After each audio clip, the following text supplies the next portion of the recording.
नमस्कार। सबसे बड़ा सवाल देख रहे हैं आप, मैं हूं आपके साथ अंशिका। नेशनल हेराल्ड में घोटाले को लेकर लगातार राहुल गांधी से 5 दिनों की पूछताछ ईडी ने की। इस बीच कांग्रेस ने जमकर विरोध प्रदर्शन किया। सड़कों पर लेट लेट कर कांग्रेस की महिला कार्यकर्ता राहुल की पूछताछ को लेकर तमाशा करती दिखाई दी।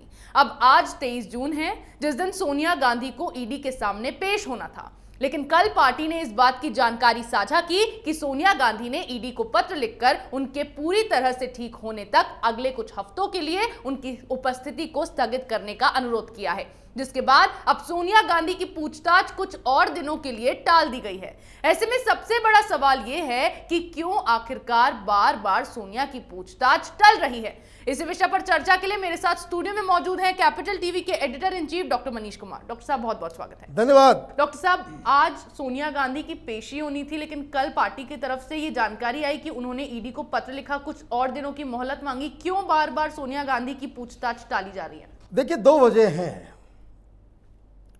सोनिया गांधी को बहुत कठिन सवालों का सामना करना है जी।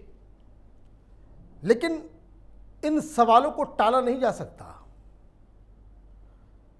तो दूसरी वजह क्या है? दूसरी वजह ये है कि राहुल गांधी से जो पूछताछ हुई 10-10 घंटे लगातार, 54 घंटे टोटल, उनसे जो पूछताछ हुई, तो क्या पूछताछ हो रही है, क्या पूछा जा रहा है, लाइन ऑफ क्वेश्चनिंग क्या है, काउंटर क्वेश्चन किस तरह से किए जा रहे हैं, कैसे लिखवाया जा रहा है, वीडियोग्राफी हो रही है, ये सारी जानकारियां सोनिया गांधी के पास पहले से है। तो कठिन सवालों का जवाब देना गांधी परिवार के लिए बड़ा मुश्किल भरा है। वो इसलिए तो राहुल गांधी तो ये कह सकते हैं कि कांग्रेस पार्टी ने 90 करोड़ रुपए एजेएल को, ये नेशनल हेराल्ड की कंपनी को, उन्होंने कर्ज क्यों दिया। तो राहुल गांधी कह सकते हैं कि हमें नहीं मालूम। सोनिया गांधी नहीं कह सकती। सोनिया गांधी इसलिए नहीं कह सकती क्योंकि कांग्रेस पार्टी की वो अध्यक्षा है। उस वक्त जब ये पूरी डील हो रही थी, कांग्रेस पार्टी के प्रेसिडेंट सोनिया गांधी थी और इसलिए जवाबदेही तो उनकी ही बनती है।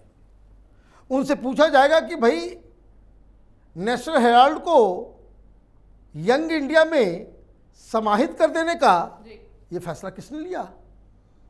राहुल गांधी कह सकते हैं कि देखिए, मैं तो नहीं जानता, मोती वोरा जानते होंगे, लेकिन मोती वोरा तो वो ट्रेजरर है कांग्रेस पार्टी के, अध्यक्ष तो सोनिया गांधी थी।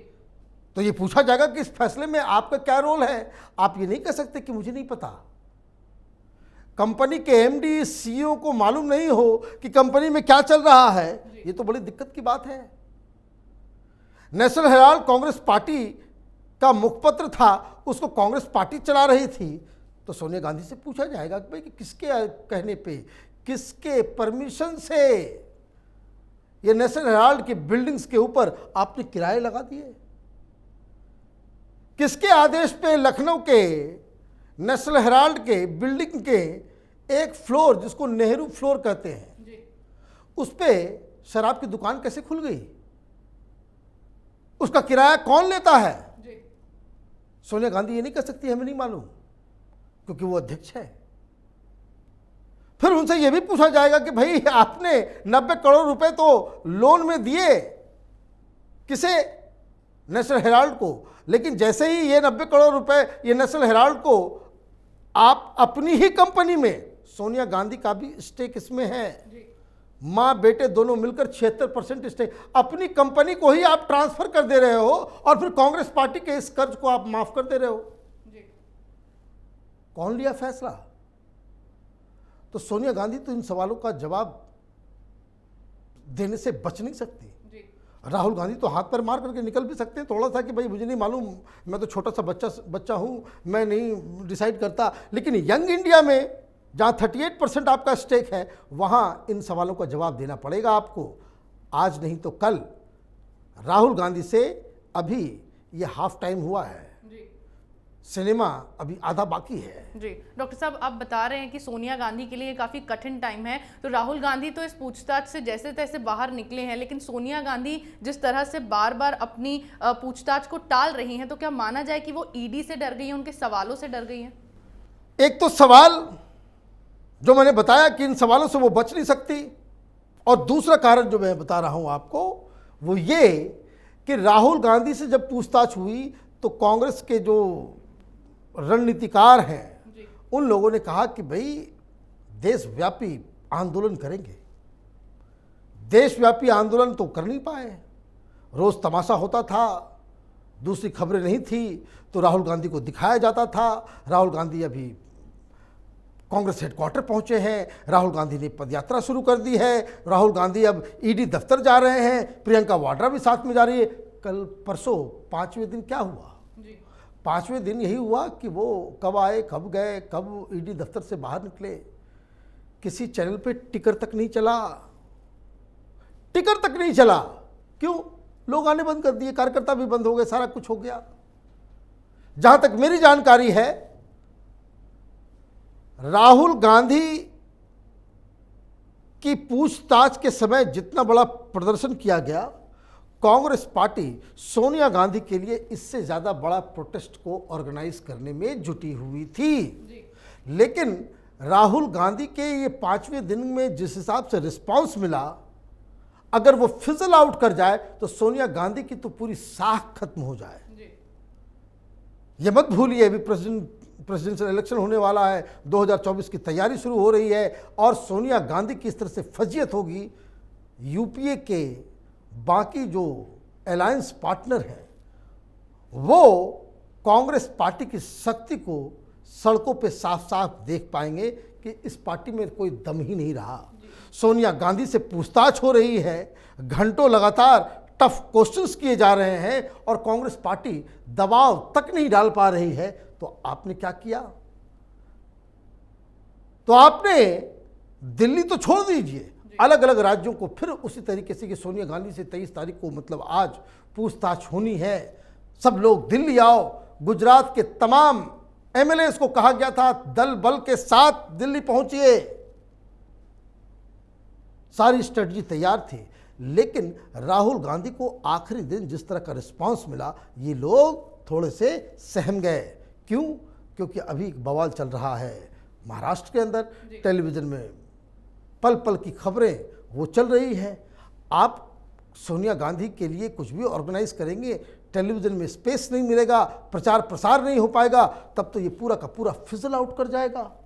तो ये डर से कि आप ढंग से प्रोटेस्ट भी दर्ज नहीं करा पाएंगे, सोनिया गांधी अकेली पड़ जाएगी, ऐसा लगेगा कि भाई किसी नॉर्मल, किसी पूछताछ, किसी अपराधी, किसी क्रिमिनल को, किसी स्कैमस्टर को आप बुला करके पूछताछ जैसे ईडी करती है वैसा एक इवेंट बन जाएगा। तो फौरन स्ट्रेटजी में बदलाव किया गया। पहली स्ट्रेटजी ये थी कि देश भर से नेताओं को बुलाया जाएगा, लेकिन फिर स्ट्रेटजी में बदलाव किया गया और एक एप्लीकेशन डाला गया कि भाई आप तबीयत का बहाना बना करके कि हमारी तबीयत ठीक नहीं है, हालांकि हॉस्पिटल से रिलीज किया गया फुल्ली स्वस्थ के रूप में, अगर तबीयत खराब होती तो हॉस्पिटल में उनको रखा गया होता, लेकिन उनको ये कहा गया, तो ये मिन्नत किया गया कि भाई अभी तबीयत पूरी तरीके से ठीक नहीं है, तो हमें कुछ हफ्तों का आप वक्त दीजिए।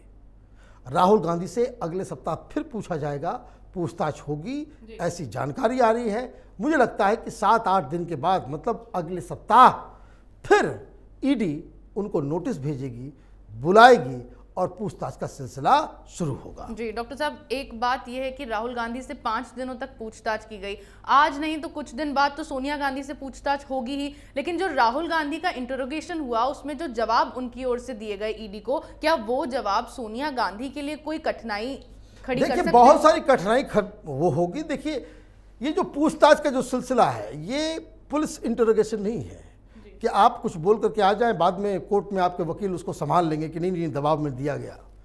ईडी के पूछताछ में जो आप कहते हैं, इट टैंटामाउंट्स टू एन एविडेंस।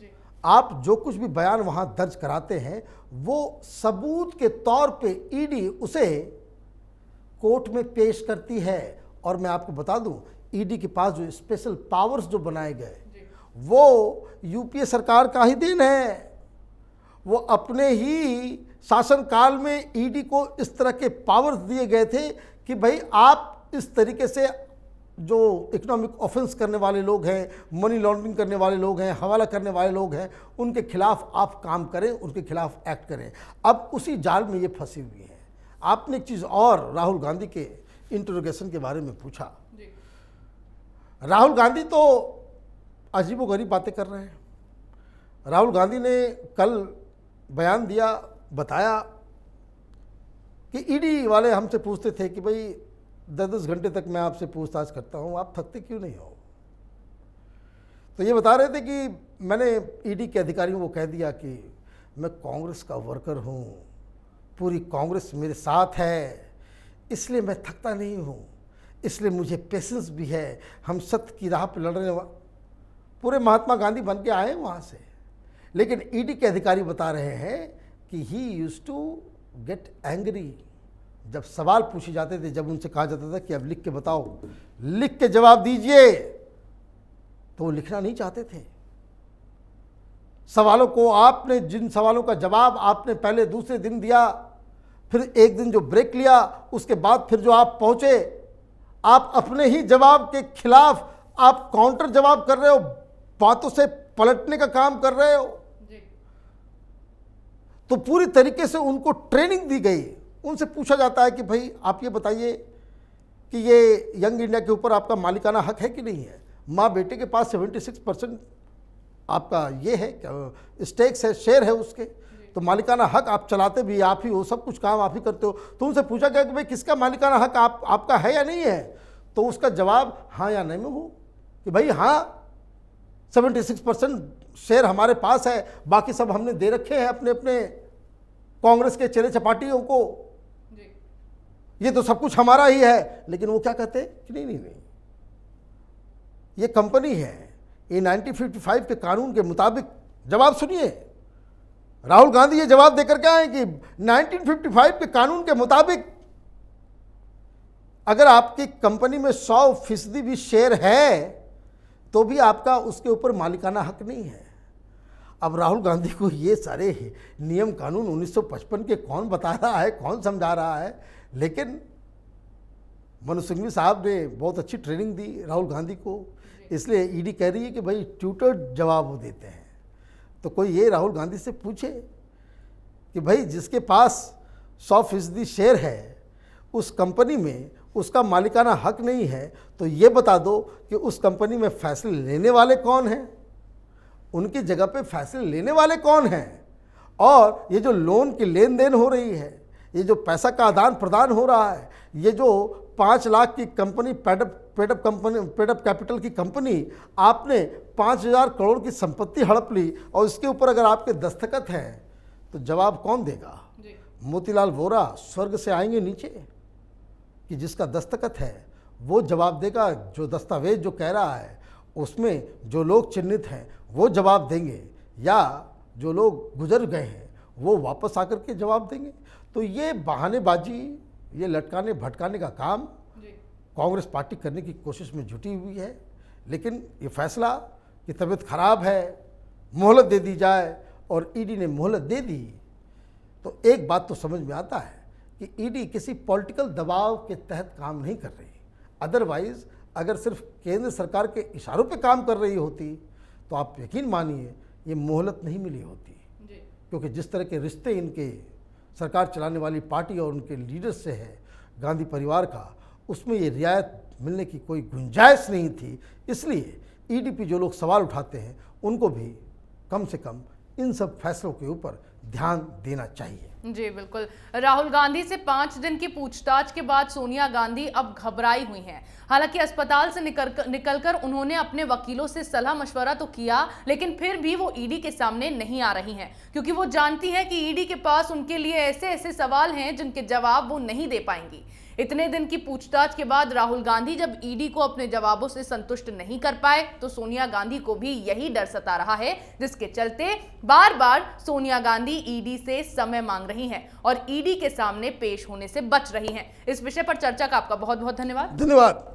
सबसे बड़ा सवाल में मेरे साथ आज इतना ही। अगर आपको हमारे वीडियो पसंद आया हो तो इसे लाइक करें, शेयर करें, कमेंट करें, साथ ही हमारे चैनल को सब्सक्राइब करना ना भूलें।